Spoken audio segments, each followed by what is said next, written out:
চট্টগ্রামে শনিবার মধ্যরাত থেকে বৃষ্টিতে জলাবদ্ধতা তৈরি হওয়ায় ভোগান্তিতে পড়েছে নগরবাসী। এ নিয়ে বিস্তারিত জানাতে আমাদের সাথে সরাসরি যুক্ত হয়েছেন চট্টগ্রামের কাতালগঞ্জ থেকে সহকর্মী মুজিবুল হক। মুজিব, আমরা প্রতিবারই দেখি যে সামান্য বৃষ্টি হলে চট্টগ্রাম নগরী জলাবদ্ধতায় পড়ে, নগরবাসীর ভোগান্তি পড়ে। তো এই যে এখন রাত থেকে যে বৃষ্টি হয়েছিল, বিভিন্ন জায়গায় জলাবদ্ধ সৃষ্টি হয়েছিল, এখন কি কমেছে কিনা, নাকি কি অবস্থায় আছে জানাবেন। সাথী, আপনি জানেন এই জলাবদ্ধতা চট্টগ্রামের মানুষের জন্য এক ধরনের গলার কাটা। যখনই বৃষ্টি হয় এই নগরীর যে সমস্ত নিচু এলাকাগুলো আছে, বিশেষ করে পাঁচলাশ, কাতালগঞ্জ, শোলকবহর, এই জায়গাগুলোর যে নিচু এলাকাগুলো আছে এগুলো হাঁটু থেকে কোমর পানিতে তলিয়ে যায়।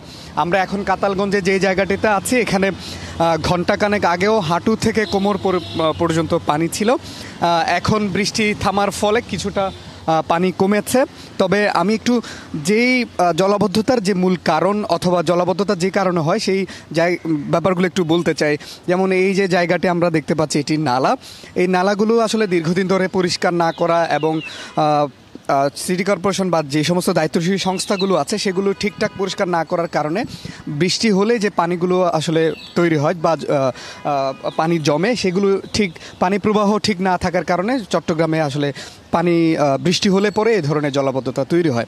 দেখা যাচ্ছে যে চট্টগ্রাম উন্নয়ন কর্তৃপক্ষ, সিটি কর্পোরেশন এবং পানি উন্নয়ন বোর্ড সহ 4টি সংস্থার প্রোগ্রামে প্রায় 11,000 কোটি টাকার প্রকল্প এই জলাবদ্ধতা নিরসনে শুরু হয়েছিল বেশ কয়েক বছর আগে। কিন্তু প্রতিবারই বৃষ্টি হলে পরে এই ধরনের জলাবদ্ধতা আসলে জলাবদ্ধ থেকে মানুষের আসলে মুক্তি মিলছে না। মানুষ যেটি বলছে, যে সমস্ত সংস্থাগুলো আছে সেগুলোর মধ্যে এক ধরনের সমন্বয়হীনতা আছে, পাশাপাশি কিছু মানুষের অসচেতনতাও দায়ী। তবে যে সমস্ত নালা খালগুলো আছে সেগুলো যদি ঠিকঠাক পরিষ্কার করা হয়, কর্তৃপক্ষ যদি সচেতন হয়, তাহলে পরে এই যে জলাবদ্ধতার যে ভোগান্তি সেগুলোতে মানুষকে পড়তে হয় না। যেহেতু আজকে ছুটির দিন, সাপ্তাহিক কর্মদিবস, প্রথম দিন রবিবার, সে কারণেই মানুষ সকাল থেকে যারা বের হয়েছেন তাদেরকে ভোগান্তিতে পড়তে হয়েছে, যারা তাদের কর্মস্থলে যাচ্ছেন।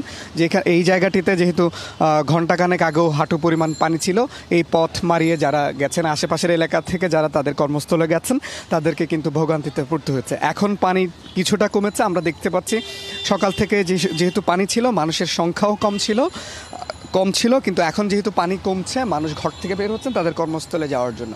তো সব মিলিয়ে বছরের পর বছর আসলে এই যে জলাবদ্ধতার যে গ্লানি, সেটি বন্দরনগরীর মানুষকে টেনে যেতে হচ্ছে।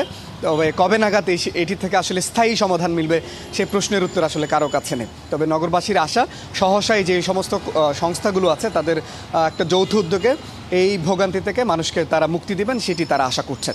তো সব মিলিয়ে এই ছিল আমার কাছে চট্টগ্রাম থেকে জলাবদ্ধতার খবরাখবর। ধন্যবাদ মুজিব।